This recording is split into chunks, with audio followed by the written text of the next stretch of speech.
Okay, it's Sunday again, and once more we have a game lined up. As you can probably tell by the battlefield, it's Battle for the Pass. 3,000 points, and it's size High Elves again versus my Beastmen.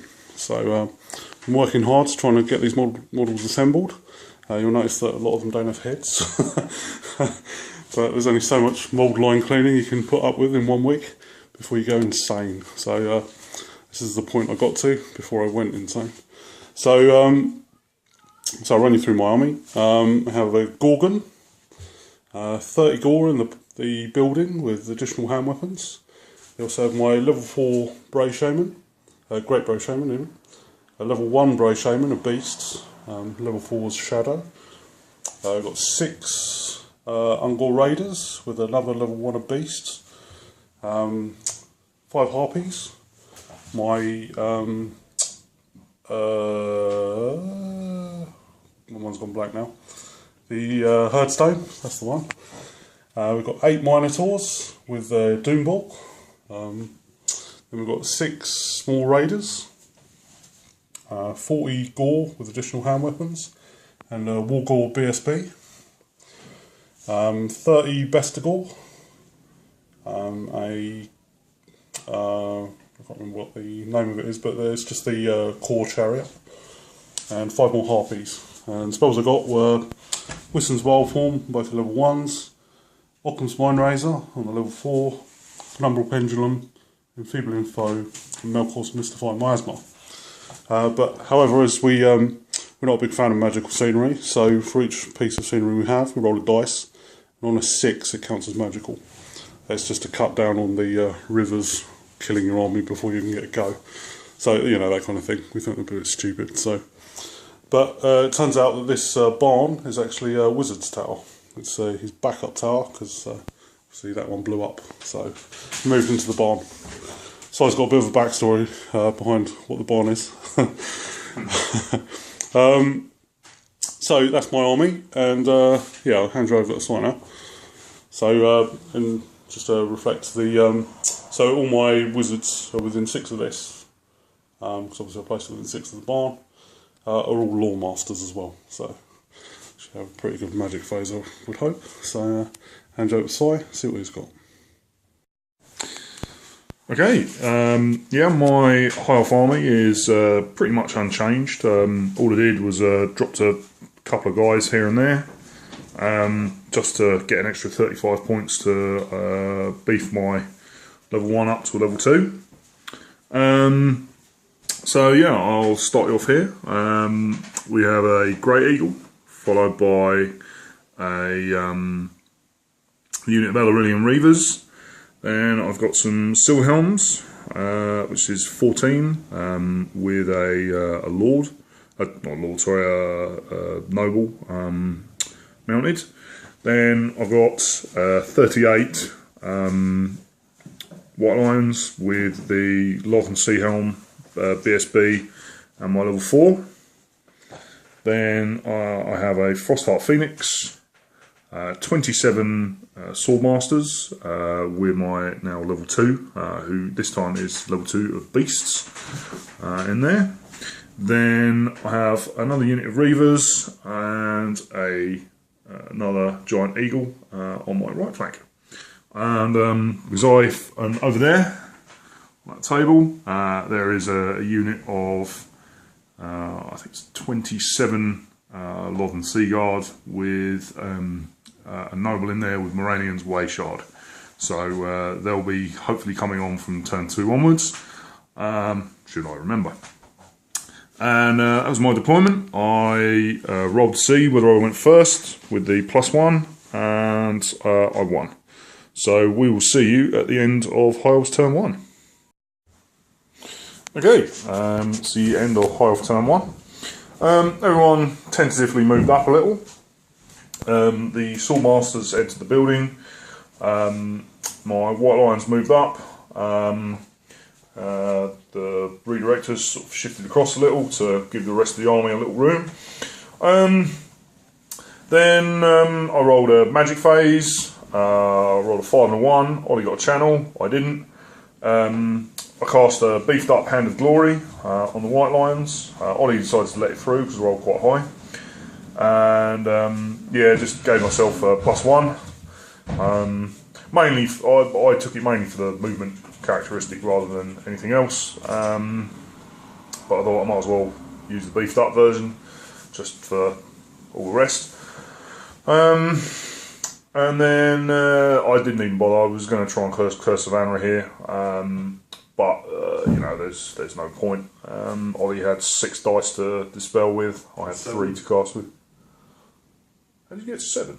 Oh, yeah, but you should have only had 5 normal dice. Yeah.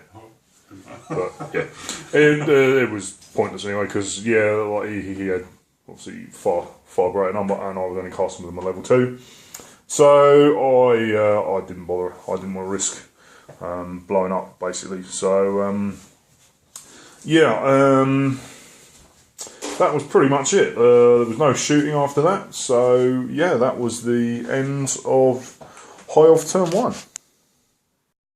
Okay, it's the end of Beastmen turn 1, and after Sai's probably the most boring turn in Warhammer, I topped that with my boring turn in Warhammer.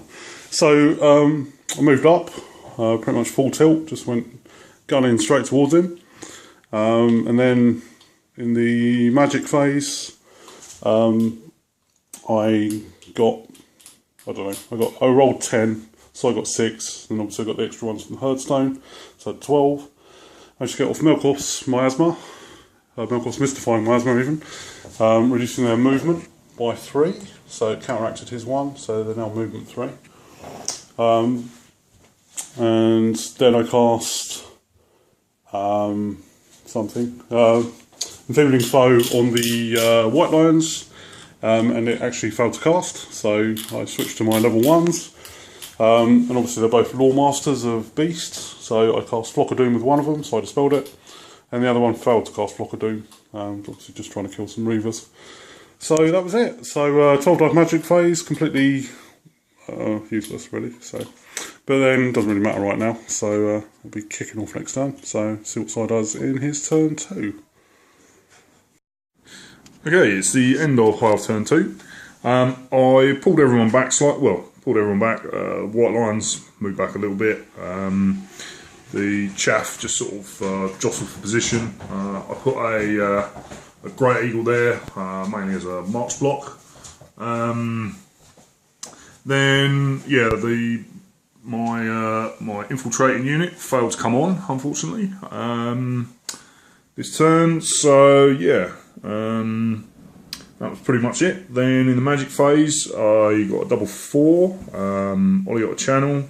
I put 6 dice on Fiery Convocation at his unit of Beastigore. What? These? Yeah. No, it's Gore. Yeah. And And it's Bestigore as well, not Beastigore. is it better? Oh, okay. Yeah, on his Beastigore and No, these are Gore. oh, Gore. Yeah. So Just correct. then yeah, I wounded 21 of them. Only revealed that they had some filthy, dirty magic item that destroyed my fun. The blackened plate. Yeah. So they had a 4-up ward against flaming attacks, which was pretty nice. So yeah, he saved 12 of them, and yeah, 9 died. So yeah, I won't be targeting them anymore. We'll be targeting his bloody unit over there, I think, next time. So yeah, that was pretty much it. I then, with my remaining 2 dice, cast Hand of Glory, the big version, cast it just enough on 10. Thankfully, my Book of Hoeth doing 0. I rolled a 4 and a 1, re-rolled the 1, got a 1 as per usual. That usually happens with Book of Hoeth. And then thankfully +1 for high magic casting saved the day. So I got that off and increased everyone's stats by 2. So that should hopefully combat the worst effects of any Melkoths that might go their way for the coming turn. So yeah, with that, that was pretty much it. There'd been no shooting. So yeah, this is probably the only reason why Ollie and I decided to play Battle for the Past this time, is because this was a rather gentlemanly army where the only shooting would come via spells. So, yeah, not too bad. So it's now time for Beastmen turn 2. Okay, it's the end of Beastmen turn 2, and precedented move of tactical brilliance, I move forward. So everything pushed forward. I just flew the Harpies out to redirect and get in the way and a bit annoying. The Gorgon attempted to charge the Reavers and they fled, so failed. Same with the Chariot on the other Reavers, but they held, but he still failed. And the Besticle charged the Eagle and he fled and they failed to redirect into the Reavers. So, and everything else just moved up.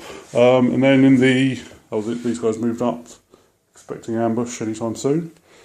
Although, ironically, Hyle's better at ambushing than Beastmen, even though it's their universal special rule type thing. So that's a shame. So they moved up, and then in the magic phase, I rolled.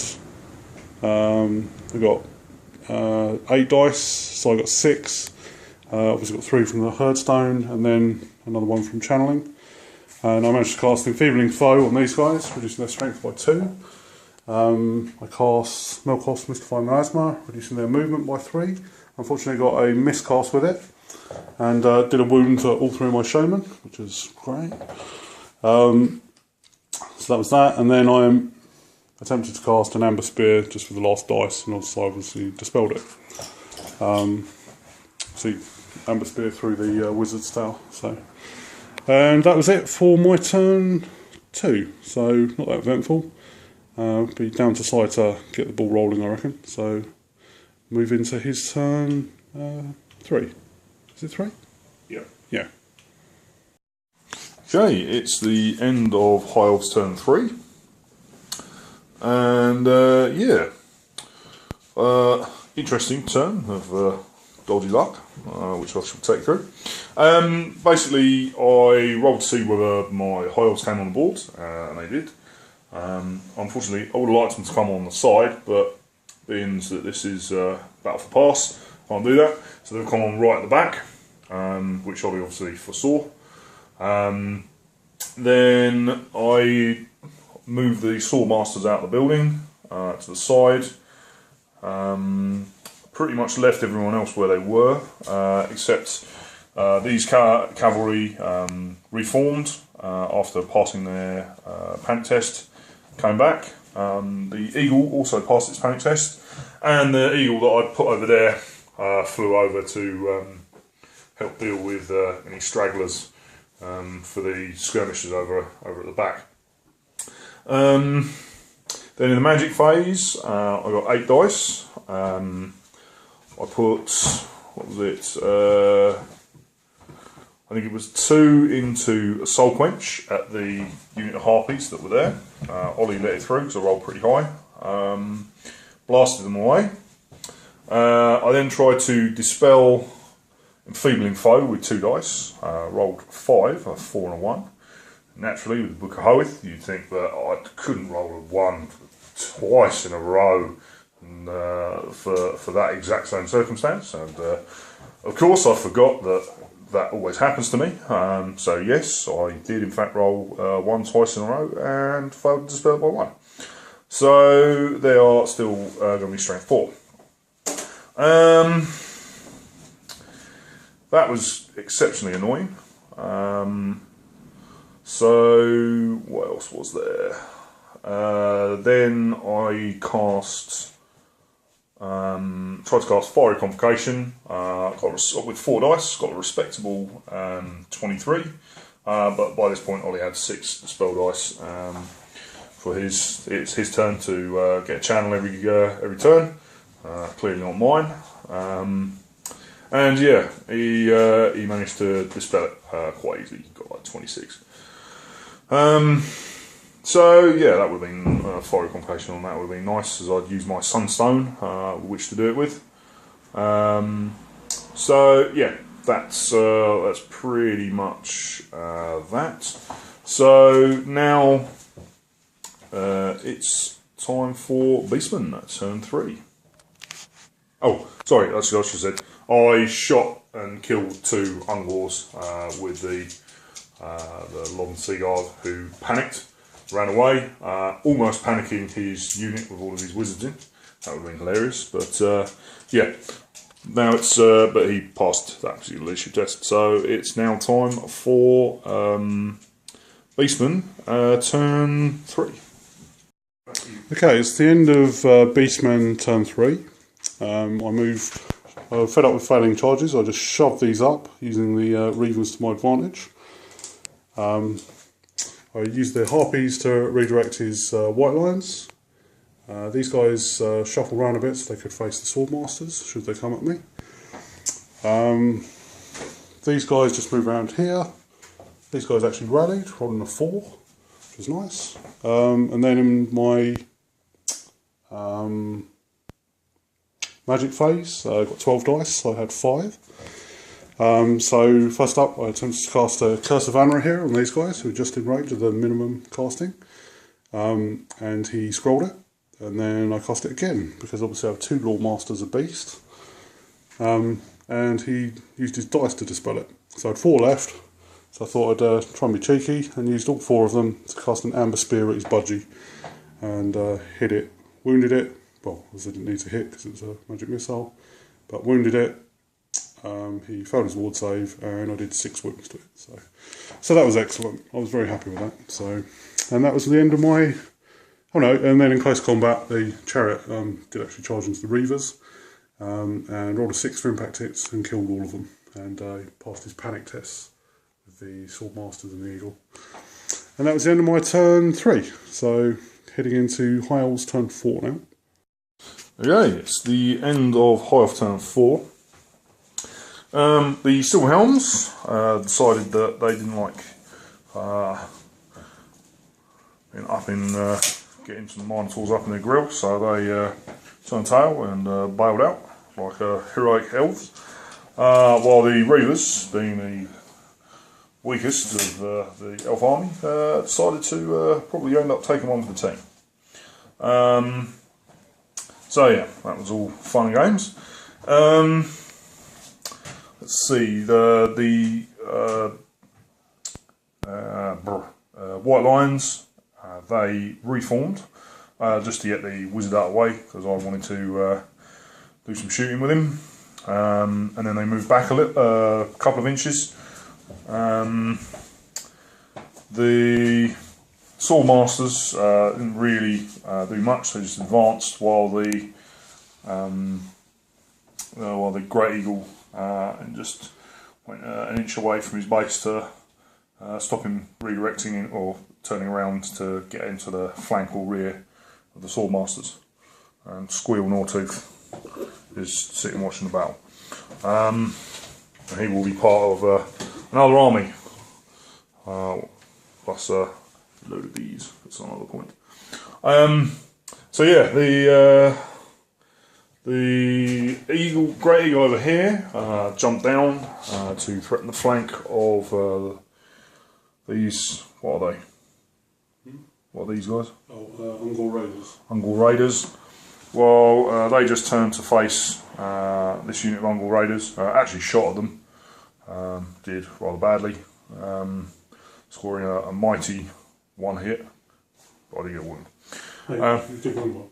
Yeah, I got 1 hit and 1 wound, yeah. That's amazing. This is a 5 points.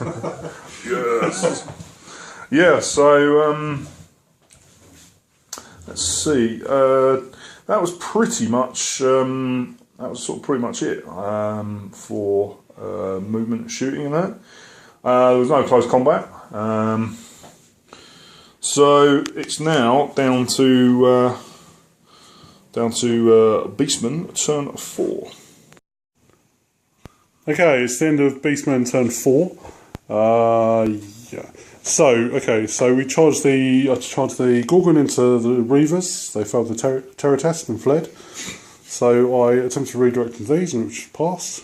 I declared a charge of the Minotaurs into them. Obviously, these made their charge, got in there, this guy failed his charge, didn't get in there. Rest of the movement, I moved these out of the house, leaving the 2 level 1s in there just to give the extra power dice. These guys stayed where they were, same with that. Chariot moved around away from the eagle. And these guys moved to stop the eagle charging into the building. These guys failed their march test and just moved here. And that was it. Then in the magic phase, he dispelled Melkoth's Mystifying Miasma. I did get off Enfeebling Foe, reducing their to strength 4. And I got the Curse of Anra here on them to give them -1 to hit. And that was pretty much it. Then there's no... Actually, so there's no shooting. I could have shot these, but I couldn't bothered. So in close combat, yeah, this was horrendous. I charged in. He attacked my Doom Ball, and ineptly only got 1 bloody hit on him, wound even. So I passed my armour save, which is 1 up rerollable, and got my extra attacks over the Ramhorn Helm, and failed to wound him. So his ineptitude at hitting me actually cost me combat res with that combo, and then I failed to wound him as well. Then he attacked back, did 5 wounds, killed off one of the wounded Minotaurs and another one, which was fine. And then I attacked back, and with all those attacks, there was something like, I don't know, 18 attacks with the Minotaurs. I got 2 wounds, so that was horrendous. So I lost the combat, lost my frenzy, but I did manage to hold. I needed a 6 or less and rolled a 3, so I did hold, but it's not really going to matter now because they're going to chop me up. Yeah, so all that manoeuvring and that was for now. So a little bit gutted, well, very gutted actually. But you know, gonna have to see what happens in size turn. But it certainly won't be good for that unit. So we shall head into High Elves turn 5. Okay, it's the end of High Elves turn 5. I didn't have too much to do. I just moved everything about.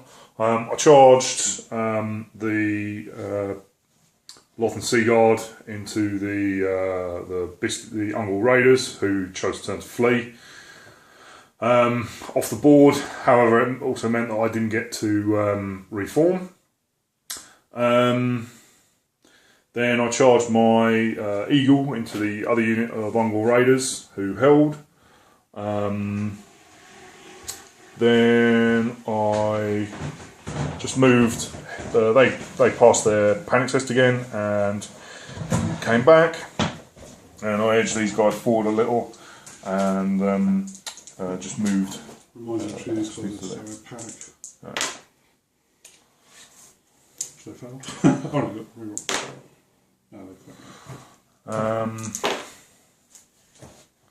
Yeah, so then in the magic phase, that was a bit of a severe epic fail.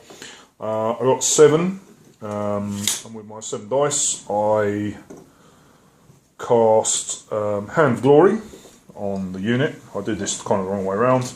Then I tried to cast Drain Magic, which would have dispelled everything on there, so I shouldn't have cast Hand of Glory. Already dispelled that.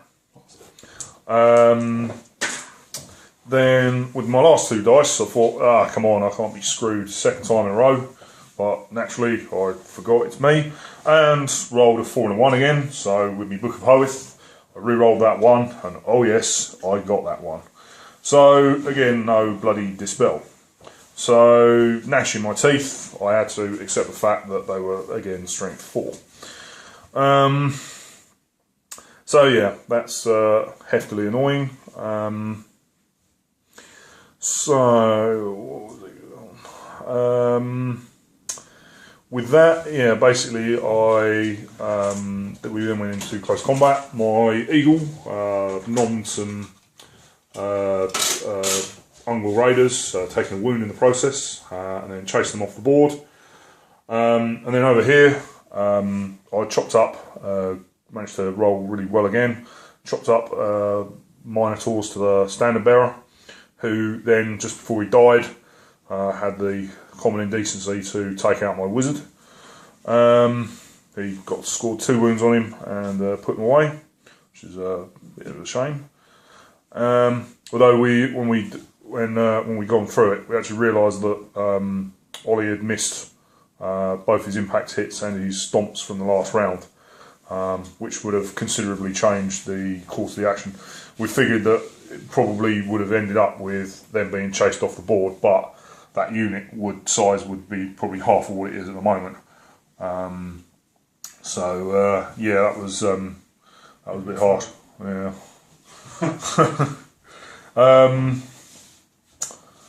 Then with that,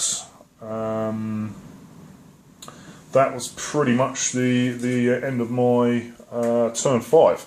So it's now on to the Beastmen turn 5. We'll see you then.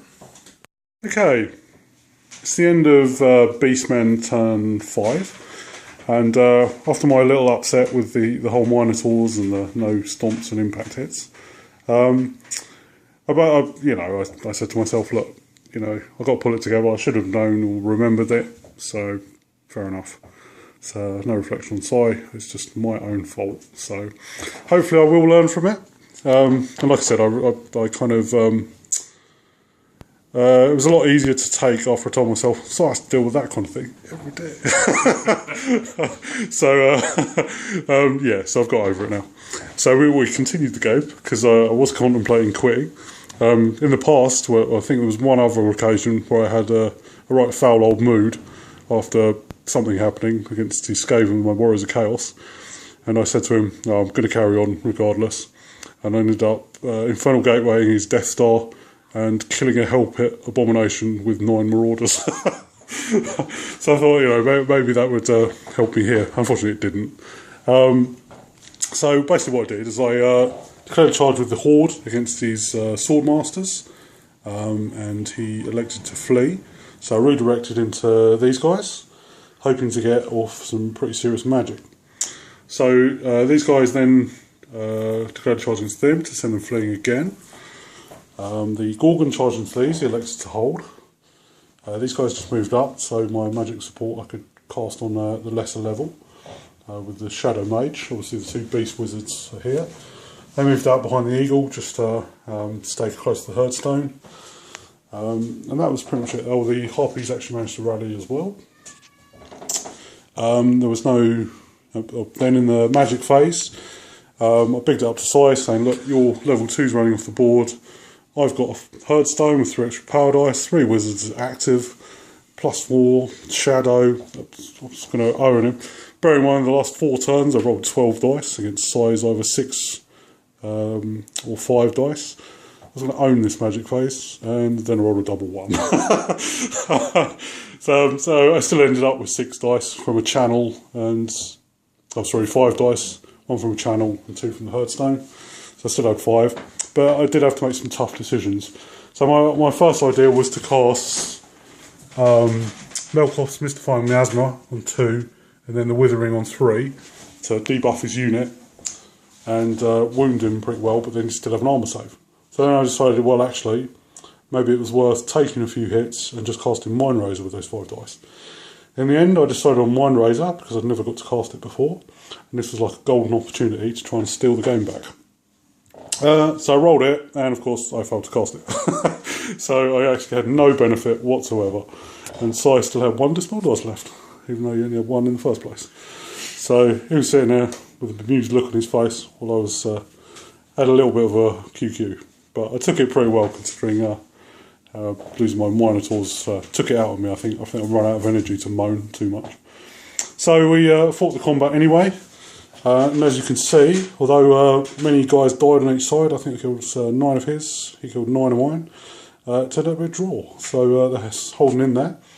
Unfortunately, well, luckily for me last turn, because we obviously rolled double 1, he couldn't actually dispel this. But now we're moving into his turn, he probably will get a chance to dispel it, and then these Gore are going to be screwed, so it's bad times. So yeah, I just didn't do the damage on there. Obviously, if I'd remembered my impact hits and stops, there'd be about like 8 less guys here. That would have been slightly better, but it's still not good. So, and in this combat, the Gorgon took a wound from a ninja horse, but then killed 2 in return, and won the combat and they're fleeing. So, and the chariot just backed up and then turned facing to look at these guys. And that was pretty much it. So my strategy at the moment is to hope that these fail their rally test, and then hope some miracle keeps these guys alive. Then I might win. So we shall see what happens in size turn 6. Okay, it's the end of High Elf turn 6. We're pair of us are still playing for the win. So I had no charges. I basically just turned these guys around. They passed their test. They went to the side. These guys moved out of the Gorgon's charge arc. These guys rallied, come round again, moved the eagle out of the way, and that was pretty much it. I got like an 8 dice magic phase. I actually put 5 into getting rid of the withering, the enfeebling foe, which I easily dispelled. And then with my last 3 dice, I actually failed to cast Curse of Anra here. So that was that. And then let me see.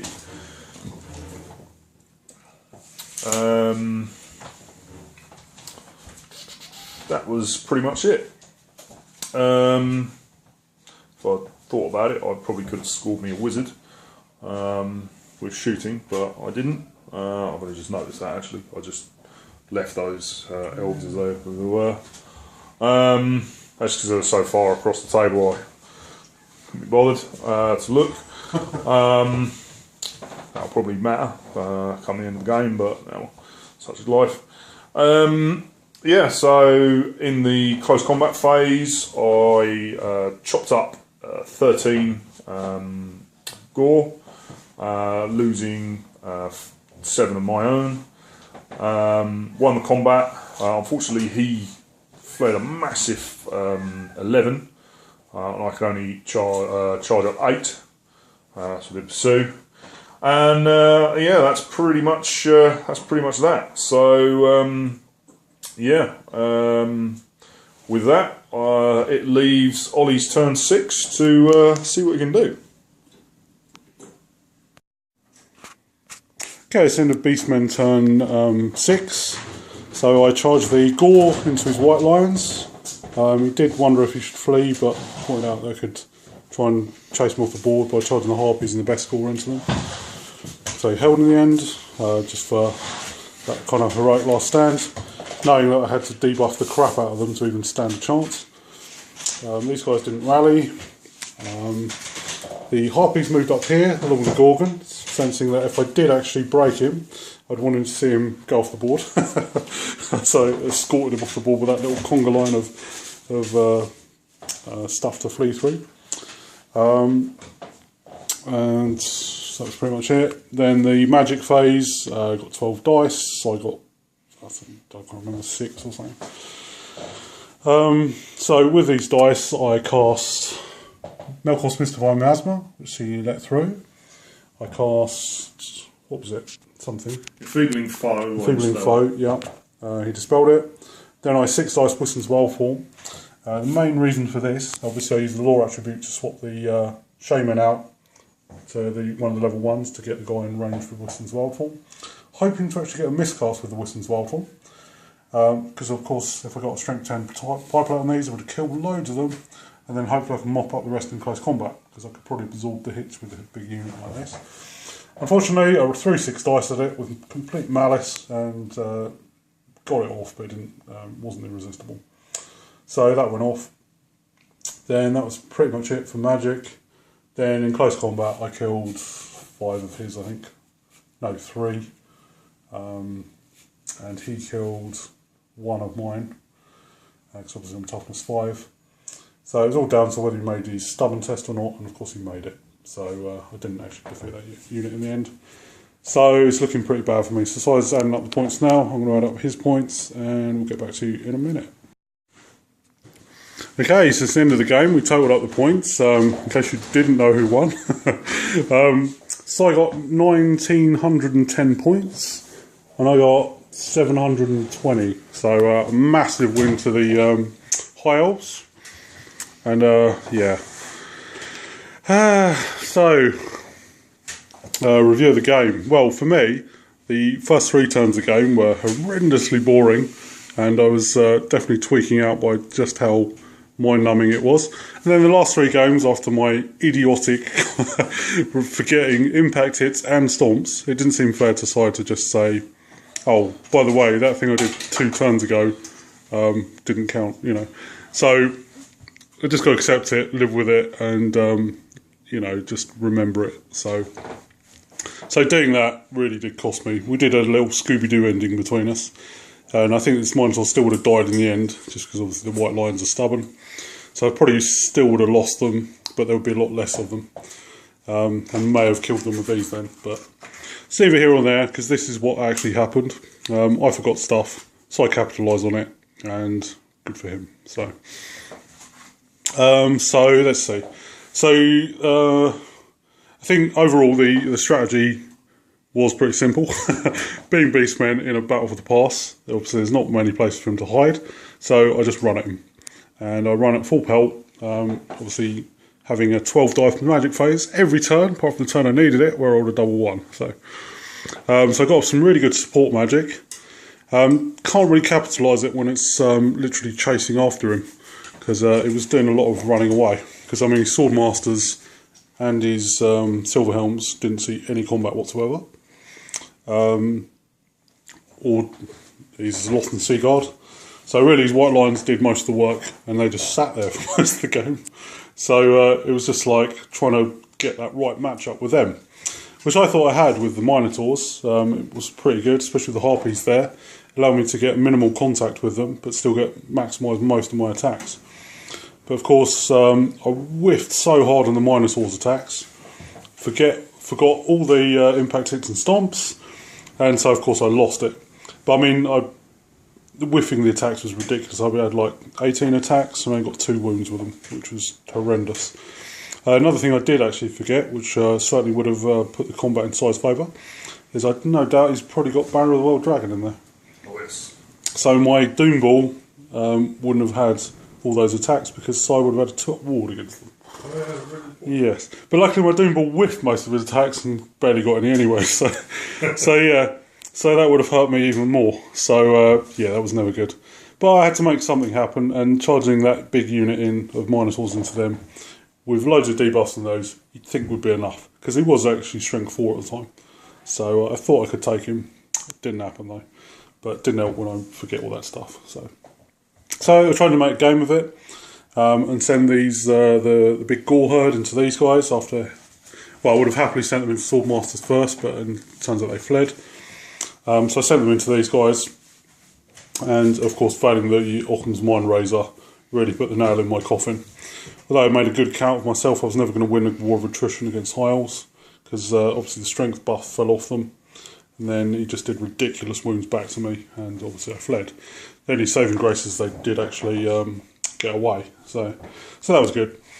But yeah, overall I think my plan for just running up, getting in the face of the Reavers and using the Reavers against him worked pretty well. And that's obviously what set up that what I thought was a favourable charge. Clearly wasn't. Best of good did nothing. So unit wise, the Minotaurs did all right in terms of getting into place and that. It was just it was my fault really that they got killed.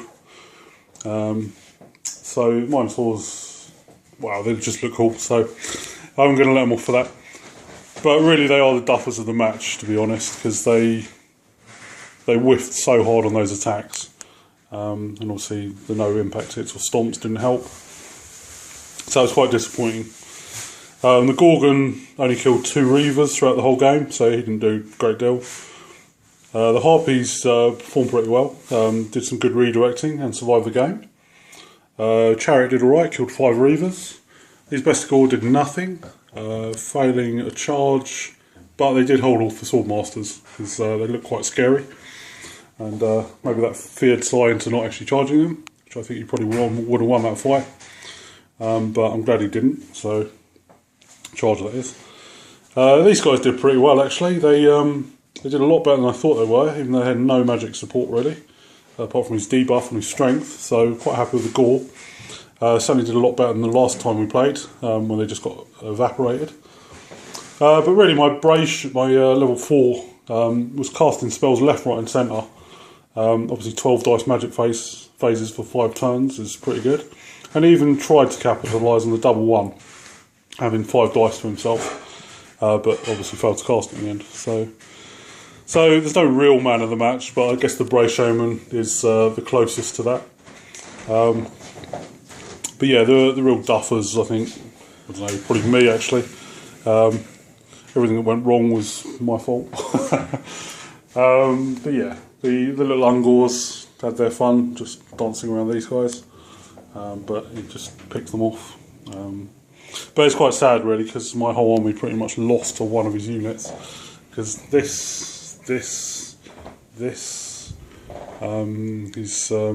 Budgie didn't really do anything. Oh, his Budgie was dead, but his one unit of death handed it out and pretty much took on most of my army and killed it. So that wasn't so good. But yeah, High Elves are scary. So there's not really much else to say. Like I say, it started off with quite a boring game, but ended up, we both chilled out a bit and just started enjoying it. I thought this little move here was pretty clever. Yeah, that was nice. Unfortunately, stubborn 9 is with a reroll. It's a little hard to crack. Although I've seen Si fail it on his Swift Reform, just not on the break test. So yeah, I'm going to hand you over to Si now, see what he thought of the game. But for me, interesting game. I'm certainly going to remember impact hits and stomps from now on. And yeah, so fun with the Beastmen. Certainly a challenging army to play. For 3 turns I felt like I was doing nothing. There's got no way to soften him up, like it's one of my favourite tactics in Warhammer, is just launching big rocks at people to soften them up and getting those matchups. With Beastmen you can't really do that. Although thanks to this build, actually, yes, the building. Building is the man of the match. Yes, probably for me, well definitely actually. This building was the cause of much grief, because both my level 1s became Law Masters of Beasts, which allowed me to spam Curse of Anra here. Ed Wilson's well form anyway. But it did actually allow me to cast a Amber Spear, which is what killed his Phoenix. Yeah, so this building was awesome, and obviously with a Wardstone, Herdstone next to it, it's just it's the place to be if you're a Bray Showman. So yeah, this barn is the man of the match. As my Demon Prince will testify to, because in the earlier edition he spent most of his life behind there. That's how they got Lawmaster, because the Demon Prince has written all of Zinch's secrets on them bloody walls. Yeah, exactly. Plus that Sphinx who always hides behind it for the other thing. Oh yeah, the Sphinx inside it as well. The Kemrian War Sphinx that you can roll for we've had him inside there a couple of times as well. So between the two of them, they taught these Bray Showmen quite a lot. So, but yeah, so the bomb was definitely a big player in this game. But yeah, hand you over, sign out, see what he thought of the game. Yes, always nice to get a win. It was a bit touch and go. There was much moaning to be had by me, which I suspect was what turned it around. The dice, the whinge gods finally listened to me. But yeah, the pair of us had some nightmarish luck. And yeah, I mean, I've been in that exact same situation and forgotten impact hits and stomps as well, and it's sore when you realise. Well, I think it's fair to say I didn't lose this game through bad luck. No, I lost it through being an idiot.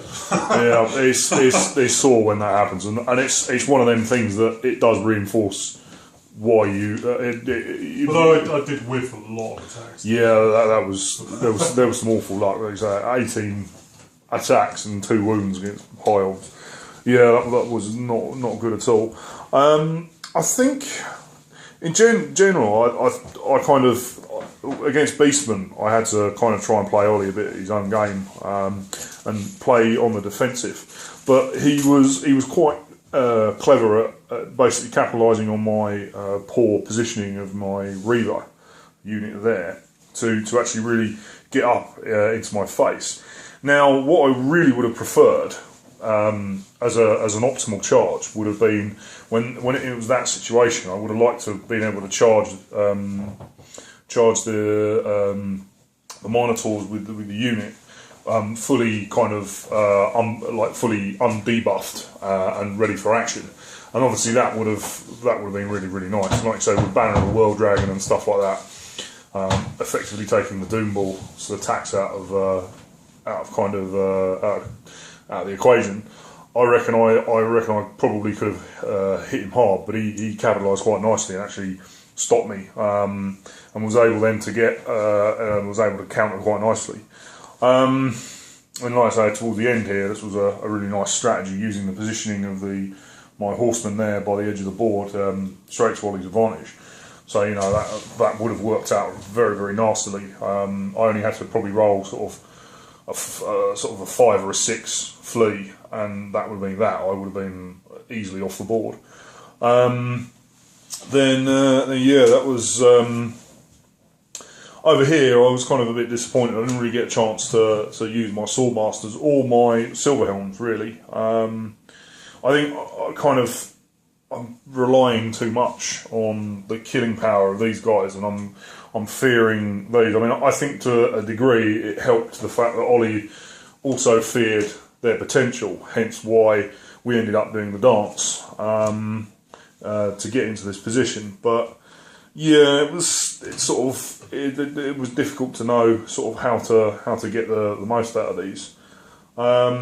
My unit over here was pretty good. I was a bit of an idiot. I should have. They should have reformed as soon as they could. Maybe taken some pot shots at one of the Bray Shamans. You know, there was a chance perhaps I could have, with the correct positioning of the eagle, I might have been able to actually kill both. But yeah, I think between these two, you could have at least kept them 6 away from this. Yeah. You know, if you were threatening the building with this unit and then using the eagle to cover other angles, just keep them away from the Hearthstone, depriving the power blast or something else. Yeah, I should have been a bit more sensible over there. But yeah, that was there was a good chance there, and then Smoke and Mirrors, he wouldn't have been able to move. I would have been able to hopefully chop his Wizard Lord up over there. But at the end of the day, that was kind of he'd already done his job quite spectacularly well. Ollie really got the most out of those magic phases. That was pretty damn good. I think obviously the man of the match has to be the White Lions. They just did everything. Probably the whiffers of the match were actually probably either the Swordmasters or the Silverhelms, to be honest, because they did next to nothing. Well, like I said, at least the Swordmasters were a threat enough for me to not charge these 2 units in. Yeah. The Silverhelms on the other hand did nothing at all. Yeah. It's probably probably the failures were the Silverhelms. So yeah, it was a bit of a weird one. Now the final dice roll of the match is over who gets to cook their dinner first, because we're having precisely the same, and we only have one frying pan. So we've got to dice off to see who gets to fill their guts first. +1 for winning. Yeah! Glorious. Yeah. Right, well, I'll take advantage of that and get some noms on the go. So we will see you next week. By this point, as you might have seen, I assembled what is probably the world's most costliest and poorly thought out rat dart. Being a full 123 points worth of not very good. Although the number of rats there should increase by an order of magnitude. I have quite a lot in that bits box, along with a nice big bag of bases. So over the coming week I will be thinking out a Skaven army, and I'll probably be playing that next week. So until then, I will also be doing some painting, I should note. Got some ogres, so I've actually painted some models. Unfortunately only ogres, which is the army I'm not actually feeling like playing at the moment, but I do want to paint them. So yeah, onwards, upwards. So we will see you next week for yet another game.